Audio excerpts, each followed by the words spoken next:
Hello मैत्रिणींनो, आपल्या सर्वांची आवडती मालिका हळद रुसली कुंकू हसलं या मालिकेमध्ये एकानंतर एक ट्विस्ट येत आहे। मागील आठवड्यात तर जबरदस्त ट्विस्ट आले। कृष्णा आणि दुष्यंत या दोघांच्या लग्नाचे विविध विधी सुरू झाले। सगळ्यात आधी त्यांच्या लग्नाची सुपारी फुटली, त्यानंतर त्यांच्या लग्नाच्या हळदीचा कार्यक्रम झाला आणि मग मेहंदीचा कार्यक्रम सुद्धा झाला। या दोघांचं लग्न होऊ नये म्हणून जयकांतने एक जबरदस्त प्लॅन तयार केला। कृष्णाला तिच्या हळदीच्या कार्यक्रमातून पळवलं, त्यानंतर तिची अब्रू लुटण्याचा प्रयत्न केला, पण दुष्यंत वेळेवर पोहोचला आणि त्याने कृष्णाला वाचवलं। जयकांतला तेथून पळून जावं लागलं, परंतु हा नालायक जयकांतच होता हे कृष्णा आणि दुष्यंतला माहित नाहीये। मग आता या मालिकेमध्ये पुढे काय होणार आपण तेच जाणून घेऊया। तर मैत्रिणींनो, या मालिकेच्या पुढच्या एपिसोडमध्ये आणखीन जबरदस्त ट्विस्ट येणार आहे। मग नेमकं घडणार तरी काय? आपण पाहिलं की कृष्णा आणि दुष्यंत या दोघांच्या हळदीचा कार्यक्रम झालाय। दोघांनाही एकमेकाच्या नावाची हळद लागलीये, परंतु आता त्यांच्या आयुष्यात संकट कमी नाहीये। लग्न होण्याआधीच काही जबरदस्त ट्विस्ट येणार आहे आणि लग्न झाल्यानंतर सुद्धा काही ट्विस्ट होणार आहे। मग लग्न होण्याआधी कोणते ट्विस्ट येतील? तर सगळ्यात आधी यांच्या हळदीच्या कार्यक्रमामध्ये एक जबरदस्त ट्विस्ट येईल। जयकांत हा चक्क कृष्णाच्या ज्यूस मध्ये दारू मिक्स करणार आणि ही दारू म्हणजे हा ज्यूस कृष्णा पिणार आणि एकदा का दारू पिली माणूस झिंकतो, त्याला नशा चढते आणि मग तो काय करतो, कसा वागतो, कसा बोलतो हे त्याला समजत नाही। कृष्णाबरोबर सुद्धा हेच होणार। कृष्णा ही दारू पिल्यानंतर नशेत येणार आणि त्यानंतर चक्क ती सगळ्यांसमोर खुल्लम खुल्ला आपल्या दुष्यंत बरोबर फ्लर्ट करणार, त्याची खूप स्तुती करणार की बुंगाट पाहुणं, तुम्ही किती चांगले आहात, किती क्यूट आहात, एखाद्या हिरो सारखे दिसता। ती दुष्यंतचे गालगुच्चे घेणार, त्याच्यावर प्रेम करणार, त्याच्या अंगलट येणार, त्याच्या जवळ येणार आणि दुष्यंतसाठी हे एकदम वेगळं असेल, कारण खरी कृष्णा नशेत नसताना असं कधीही वागत नाही। दुष्यंतला तर जबर धक्काच बसेल की कृष्णा अशी का वागते। त्यामुळे त्याला कळणार की नक्कीच कृष्णाने दारू प्यायलीये, पण कृष्णा असं कधीच करू शकत नाही। तिला कुणीतरी जाणून बुजून खट्याळपणे दारू पाजलीये, तिच्या ज्यूसच्या ग्लासमध्ये दारू मिक्स केलीये हे त्याला समजणार। परंतु कृष्णाचं हे वागणं पाहून बाळजाबाई मात्र खूप चिडेल। जयकांतला तर आनंदच होईल की कृष्णा आता दारू पिलीये, तिच्या अशा वागण्यामुळे बाळजाबाई तिचं आणि दुष्यंतचं लग्न मोडेल आणि मला कृष्णाबरोबर लग्न करता येईल। पण असं काहीही होणार नाही, कारण जेव्हा बाळजाबाई कृष्णावर चिडणार आणि म्हणेल, कृष्णे हे काय केलंस तू, दारू पिलीस का, आढळरावांच्या होणाऱ्या सुनेला ही शोभत नाही, हा काय थिल्लरपणा आहे, निर्लज्जपणा करतेस तू।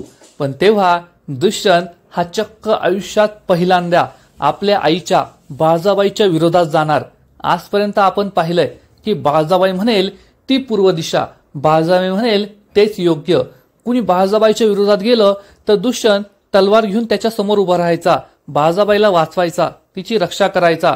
बाळजाबाई कोणाला चूक म्हणाली तर दुष्यंतसाठी तो चूकच असायचा। आढळरावांबरोबर स्वतःच्या बापाबरोबर सुद्धा त्याने तेच केलंय, पण आता तो चक्क बाळजाबाईच्या विरोधात जाणार, ते सुद्धा होणाऱ्या बायकोसाठी, कृष्णासाठी, ज्या कृष्णावर त्याचं प्रेम सुद्धा नाहीये।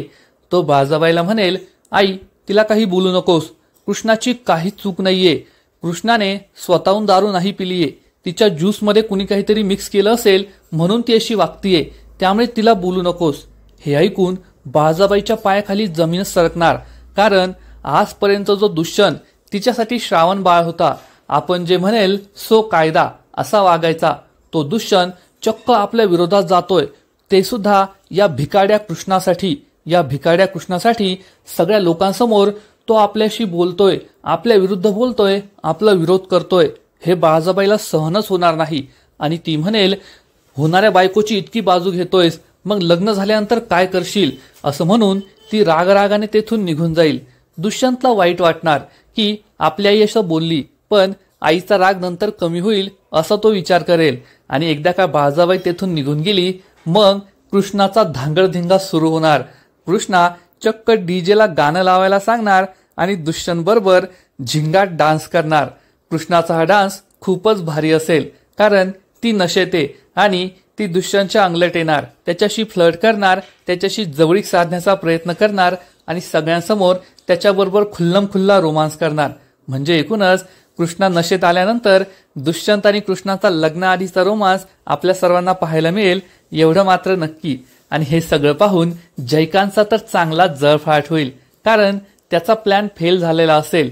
कृष्णाने दारू प्यायल्यामुळे कृष्णाचं आणि दुष्यंतचं लग्न तर मोडणार नाही, परंतु या दोघांचा खुल्लमखुल्ला रोमांस त्याला याची डोळा पाहावा लागेल. त्यामुळे त्याच्या डोक्यातून आग निघणार, वाफा निघणार आणि त्याचा जळफळाट होईल एवढं मात्र नक्की. बाकीचे सगळे तर चांगलेच खुश होतील. भक्तिताई, बंब्या या सगळ्यांना आनंदच होईल. सावित्री सुद्धा खूप चिडेल आणि आढळराव सुद्धा खुश होतील की दुष्यंतने कृष्णाला सांभाळून घेतलं. एवढ्या मोठ्या संकटात तिच्या पाठीशी ठामपणे उभा राहिला. त्यांचा संसार सुखाचा होणार आणि दुष्यंत पहिल्यांदा बाळजाबाईच्या विरोधात गेला याचाही आढळरावांना खूप आनंद होईल. ही तर झाली पहिली गोष्ट. मग यानंतर काय घडणार? जयकांतचं संकट टळलंय. जयकांतला कृष्ण आणि दुष्यंतचं लग्न नाही मोडता आलं. त्याला सगळं असंच उभं राहून पाहावं लागेल. पण यापेक्षा एक मोठं वादळ कृष्णा आणि दुष्यंतच्या आयुष्यात येणारे, त्यांच्या लग्नाच्या आधी येणारे. आणि ते वादळ म्हणजे गौतमी, पूजाचं वादळ. पूजाला समजलंय, चार्लीने तिला सांगितलंय की दुष्यंत हा एका दुसऱ्या मुलीशी लग्न करतोय. आणि आता गौतमीने ठरवलंय की कृष्णा आणि दुष्यंतचं लग्न मी होऊ देणार नाही. दुष्यंतचं कुंकू फक्त माझ्याच कपाळावर हसणार. परंतु तिला सगळ्यात मोठा धक्का, जोर का झटका अजून लागणार आहे. आणि तो झटका म्हणजे तिला कळेल की दुष्यंत हा आपल्या गावचा आहे, आपल्या गावातीलच मुलगा आहे आणि त्याचं लग्न दुसऱ्या तिसऱ्या कोणत्याही मुलीबरोबर नाही, तर चक्क तिच्याच सावत्र बहिणीबरोबर, तिच्याच मानलेल्या बहिणीबरोबर, कृष्णाबरोबर होतंय. ज्या कृष्णाचा चेहरा पाहण्याची तिची इच्छा नाहीये, ज्या कृष्णाला झिपरी, भिकारडी, कमनशिबी असं म्हणून आजपर्यंत तिने हिणावलंय, तीच कृष्णा आता दुष्यंत सारख्या राजाची राणी बनणारे, श्रीमंताच्या घरची सून बनणारे. हे जेव्हा तिला समजेल तेव्हा तिच्या पायाखालची जमीनच सरकणार आणि ती हे लग्न मोडायला येऊ शकत नाही. कारण तिने दुष्यंतला सगळं खोटं सांगितलं होतं. ती पूजा कोल्हापुरे हे तिने दुष्यंतला सांगितलेलं नाहीये. मी गौतमी केळकर आहे, मी पुण्यातील आहे, माझे बाबा मोठे बिझनेसमॅन आहे, ते विदेशात फिरतात, असं तिने सगळं खोटं सांगितलंय. आणि दुष्यंत समोर तिचं हे खोटं ती कधीही आणू शकत नाही. आधीच दुष्यंतला माहितीये की ती किती नालायक आहे. बॉस बरोबर तिने काय केलंय हे आपण सगळ्यांनीही पाहिलंय.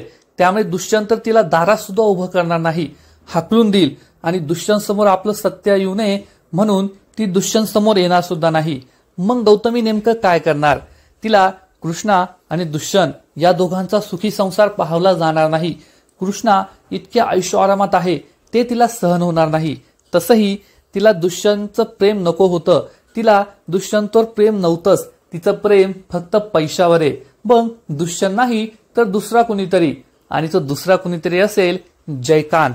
जयकांत सुद्धा रांगणे पाटील घराण्यातीलच आहे. आणि जेव्हा जयकांत हा गौतमीसारखी सुंदरा पाहिल तेव्हा तो सुद्धा गौतमीच्या प्रेमात नक्कीच पडणार. आणि जयकांत सारखा श्रीमंत मुलगा गौतमीला हवा असेल.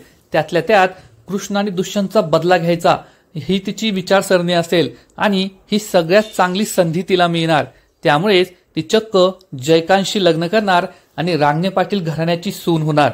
म्हणजे गौतमी सुद्धा दुष्यंतच्याच घरी येणार आहे. दुष्यंत हा तिला नीट वागणार नाही, पण तिला मात्र त्यांच्या संसारात ढवळाढवळ करायची असेल. एकूणच कृष्णा आणि दुष्यंत यांच्या लग्नानंतर संकटांची कमी नसेल. एकीकडे त्यांचं एकमेकावर प्रेम जडत असेल, त्यांचा रोमांस सुरू असेल, तर दुसरीकडे घरातील अनेक दुश्मनांबरोबर, व्हिलनबरोबर त्यांना लढा द्यावा लागेल. एकीकडे बाळजाबाई तिला घराबाहेर काढण्याचा प्रयत्न करेल, दुसरीकडे जयकांत कृष्णाचा संसार सुखाचा होऊ द्यायचा नाही म्हणून प्रयत्न करणार. तर काही दिवसानंतर जेव्हा गौतमी जयकांतची बायको म्हणून येईल, ती सुद्धा कृष्णाच्या आयुष्यात तिच्या संसाराच्या वाटेवर अनेक काटे पेरणार एवढं मात्र नक्की. मग आता या काट्यांमधून कृष्णा आणि दुष्यंत कशी वाट काढतात, कृष्णाला दुष्यंत कशी साथ देतो, हे सगळं पाहणं खूपच इंटरेस्टिंग असणार आहे.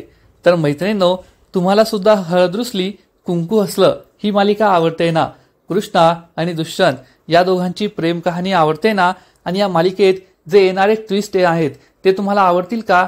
नक्कीच कमेंट करून सांगा. आणि हळद रुसली कुंकू हसलं या मालिकेचे असेच नवीन नवीन अपडेट्स सर्वात आधी जाणून घेण्यासाठी या व्हिडिओला लाईक करा, शेअर करा, चॅनलला सबस्क्राईब करा आणि बेल आयकॉनवर क्लिक करा. म्हणजे नवीन नवीन अपडेट तुम्हाला सर्वात आधी मिळत राहतील. खूप खूप धन्यवाद. हॅलो